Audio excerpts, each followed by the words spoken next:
rồi sau sang miền nào nó tông sẽ xem mà bà sĩ để vlookup tông biểu này phía bà đấy rồi cho mà data lấy đi cho gì thay nó sang miền nào tông sẽ xem mà bà nó đủ vậy tông biểu bố tông biểu này ở bây giờ cho vlookup tông biểu rồi cho cô giải thay lại bây giờ sai đấy ai đàn này gì đó đi vào xin nô này trả qua mình tay này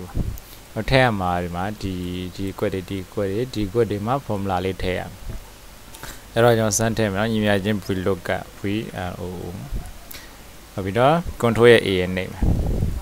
and what lookup value table colon the number range lookup gì vậy lookup value có ao gạo quản lý mà nó cột thêm mà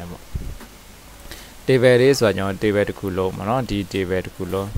table bao chi bộ namuna biết đấy rồi cho table về số thay đấy colon the number rồi cho colon rồi A ga 1 colon B ga 2 colon C 3 colon D ga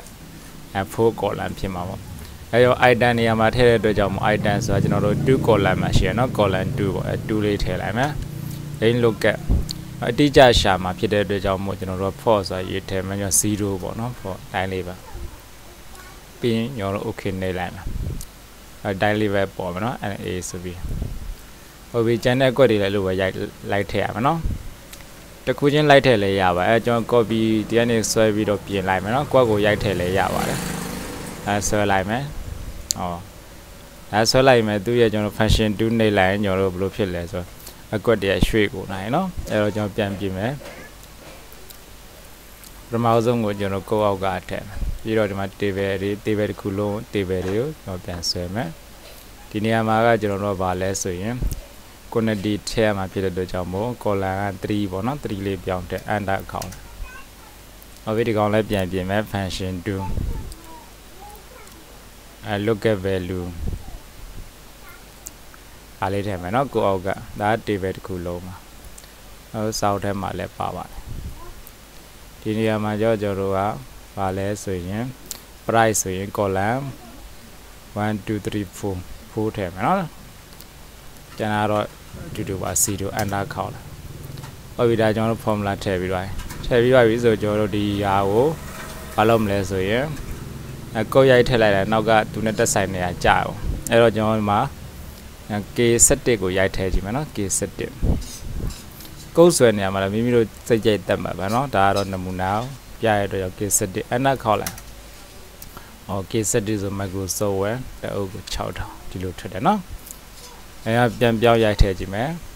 K 16ရိုက်ထည့်မယ်နော်ပင်မီကာဖြစ်မယ် K 16 under accountပင်မီကာတအုပ်ကို8000ဒီတိုင်းလေးပေါ့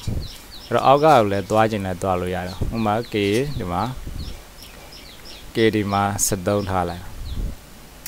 ဟုတ်ပြီနော်နောက်တစ်ခု K အဲဒီမှာဘယ်လောက်ထားမလဲ15ထားကြည့်15ဟုတ်ပြီဒါတွေရိုက်ထည့်လိုက်တယ်တို့ပဲဒီဘက်မှာမကြတယ်ပေါ့နော်အဲဒါဒါတွေကျွန်တော် select ဆွဲပြီး copy